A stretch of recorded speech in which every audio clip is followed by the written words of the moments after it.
तो हेलो मेरे भारतीय साथियों, स्वागत है आपका टर्न न्यूज़ 24 में।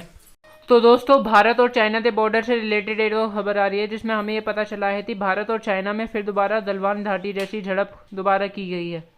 तो द हिंदू से सोर्स थे अकॉर्डिंग, भारत और चाइना में फिर दोबारा गलवान घाटी जैसा इंसिडेंट हुआ है और इसमें यह बताया गया है कि इसमें चाइना के 10 और भारत के 8 जवान घायल हुए हैं और वो जख्मी हालत में हैं। और ये बॉर्डर इंसिडेंट्स एकदम से 9 दिसंबर तो हुआ था और इसकी खबर अब सरकार ने दी है। और दोस्तों, ये झड़प भारत के अरुणाचल प्रदेश राज्य में तवांग जिले के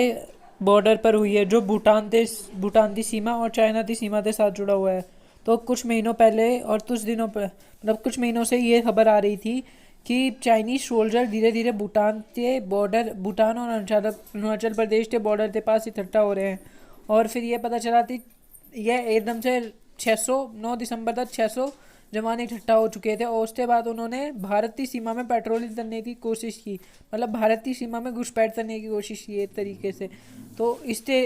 बीच इस वजह से दोनों सेना के जवानों के बीच आपस में बोलचाल थी, मतलब बातें होने लगी, जिसकी वजह से वो बात कब झड़प में बदल और इसी झड़प के कारण दोनों सेना के जवान घायल हो गए, जिसमें चाइना के 10 और भारत के 8 जवान घायल हुए।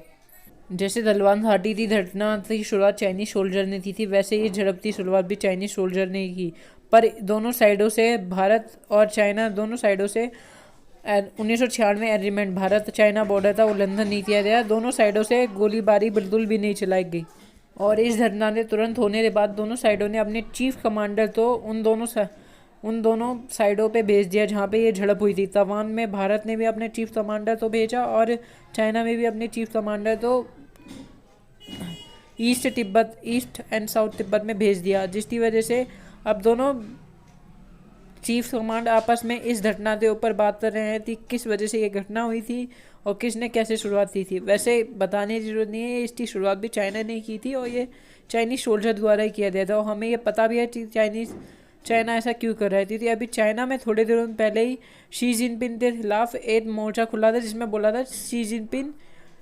चाइना की सरकार से हटो, मतलब कम्युनिस्ट पार्टी को हटाने के लिए किया जा रहा था, जिसकी वजह से अब शी जिनपिंग ये झड़प करवा के फिर दोबारा चाइनीज़ लोगों का ध्यान युद्ध की तरफ भटकाना चाहते हैं, जिसकी वजह से वो भूल जाए थी पहले शी जिनपिंग हटाने का जो नारा चल रहा था वो बोलना वो बंद कर दे। आंदोलन से बचने के लिए अभी थोड़े दिनों बाद आप देखेंगे कि चाइना फिर दोबारा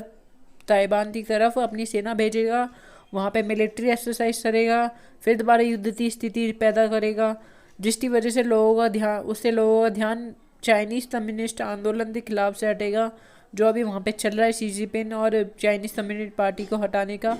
जिसकी वजह से चाइनीज़ सरकार दोबारा सत्ता में बनी रहेगी। वैसे इस झड़प को छेड़ने का कारण यह भी बताया जा रहा है कि अभी जो थोड़े दिनों पहले भारत और अमेरिका के बीच में जो LAC से 100 किलोमीटर की दूरी पे उत्तराखंड में जो ड्रिल एक्सरसाइज की गई थी, उसे भी भारत और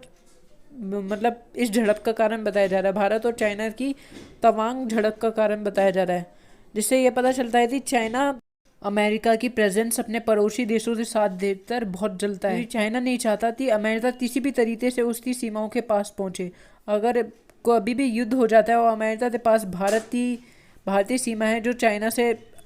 टच है और या ताइवान की सीमाएं जो चाइना से टच है, तो अमेरिका उन दोनों सीमाओं का फ़ायदा उठाकर चाइना पे बहुत बड़ा हमला कर सकता है। तो इसे देखकर चाइना हर बार अपने पड़ोसी देशों को डराने की कोशिश करता है, वो ऐसी झड़पें करता रहता है। वैसे G20 की मीटिंग में एकदम से शी जिनपिंग और प्रधानमंत्री मोदी के मिलने के बाद ये झड़प का कारण क्या हो सकता है? आपको कुछ अलग लगता है तो प्लीज़ कमेंट में बताएं और इस वीडियो को लाइक शेयर और कमेंट ज़रूर करें और जय हिंद।